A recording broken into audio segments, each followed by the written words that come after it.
समय दिया, मैं आपका बहुत बहुत शुक्रगुजार हूँ।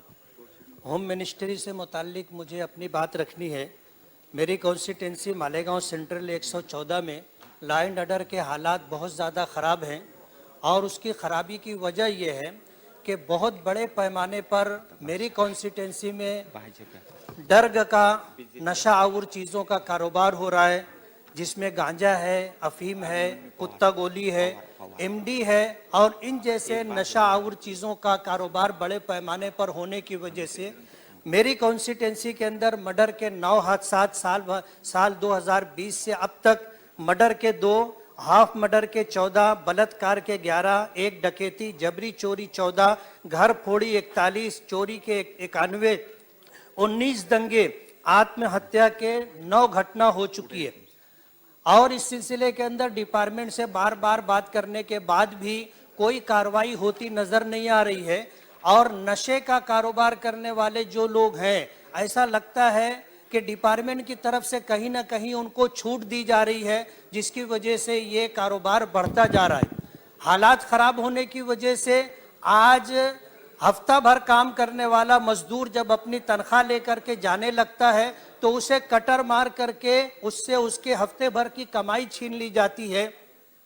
मोटरसाइकिल बड़े पैमाने पर चोरी हो रही है और चोरी करने वालों का कोई जो है अता पता नहीं है।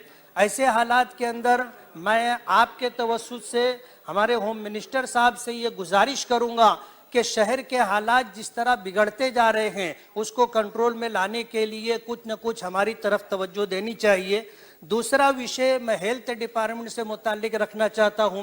कोरोना के दौरान फरवरी और मार्च में मालेगांव के हालात बहुत ज़्यादा ख़राब थे और 1000 से ज़्यादा तादाद में लोगों की अमवात हुई।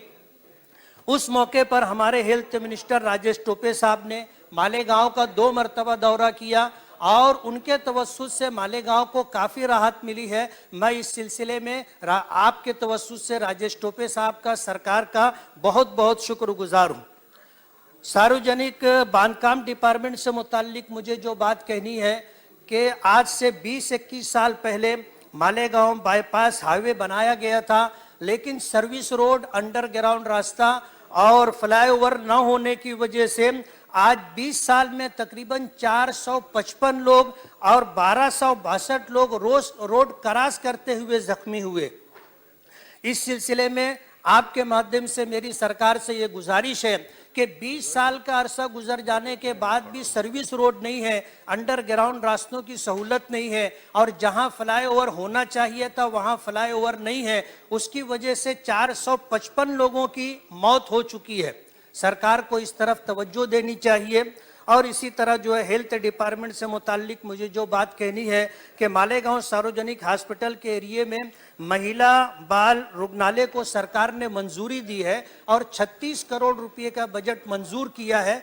अगर उस सिलसिले में बजट रिलीज हो जाता है तो उन महिलाओं को जिनको डिलीवरी के लिए बहुत दिक्कतों का सामना है, बच्चों के इलाज और मुआवजे के लिए जिनको बहुत तकलीफ है, उन लोगों को राहत हो जाएगी। इस सिलसिले में मेरी आपके माध्यम सरकार से ये गुजारिश है कि बजट जल्द से जल्द रिलीज करके तामीर का काम किया जाए।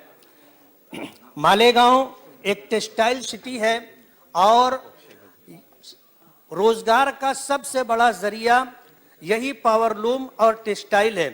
पिछले दिनों सरकार ने उस सिलसिले में एक सर्कुलर निकाला कि जितने कारखाने हैं उन तमाम कारखानों का ऑनलाइन रजिस्ट्रेशन होना चाहिए और उसके लिए जो अटी शर्ती जो कंडीशन डाली है वो ये है कि जो कारखाने की ज़मीन और प्लाट है जिस नाम पर है उसी नाम पर बिजली कनेक्शन मीटर भी होना चाहिए और पावरलूम परमिट भी उसी नाम पर होना चाहिए। मैं ये बताना चाहता हूँ कि ये बाप दादा से आया हुआ कारोबार है और आज ये शर्त तो पूरी करना हम लोगों के लिए बहुत मुश्किल है। जमीन प्लाट किसी और के नाम पर है, पावरलूम कनेक्शन पुराना होने की वजह से किसी और के नाम पर है और सरकार का पिछले दिनों जो सर्कुलर था, जो कानून था कि 4 लूम से ज्यादा परमिट एक आदमी के नाम पर नहीं हो सकता। आज 24 लूम का जो कारखाना है उसमें 24 लूम के परमिट एक आदमी के नाम पर कैसे हो सकते हैं। मेरी आपसे ये गुजारिश है ये इन शराइत को आसान किया जाए और बेहतर होगा कि रजिस्ट्रेशन के लिए जो सर्कुलर निकाला गया है उसे रद्द किया जाए। मालेगांव टेक्सटाइल सिटी है, एमएसईबी बोर्ड के तवस्सुस से पिछले दिनों बिजली मिला करती थी, लेकिन 2019 में प्राइवेट कलकत्ता बिजली कंपनी को प्राइवेट कंपनी को ठेका दे दिया गया है 20 साल के लिए। कंपनी ने लॉकडाउन के बाद फरवरी 2021 में ताबा लिया और ताबा लेने के बाद जो सहूलतें मिलनी चाहिए आज तक लोगों को सहूलतें मिली नहीं है। मेरी आपके माध्यम से गुजारिश है, नया बिजली कनेक्शन आसानी से मिलना चाहिए और इसी तरह 3 फेज का कनेक्शन मिलना चाहिए और बिजली जो बार बार जो है कंडक्टर टूट जाता है और लॉकडाउन की वजह से जो हालात हैं इसके पेश नज़र जो है कोई ना कोई सहूलत सरकार की तरफ से बिजली कंपनी को आदेश देकर के मिलनी चाहिए। आज इस मौके पर आपने मुझे कहने का मौका दिया, मैं आपका बहुत बहुत शुक्रगुजार हूं और ये उम्मीद करता हूं कि जो गुजारिशात मैंने की है उस पर अमल आवरी होगी और लोगों को जल्द से जल्द सहूलत मिलेगी। बहुत बहुत शुक्रिया। श्रीयुत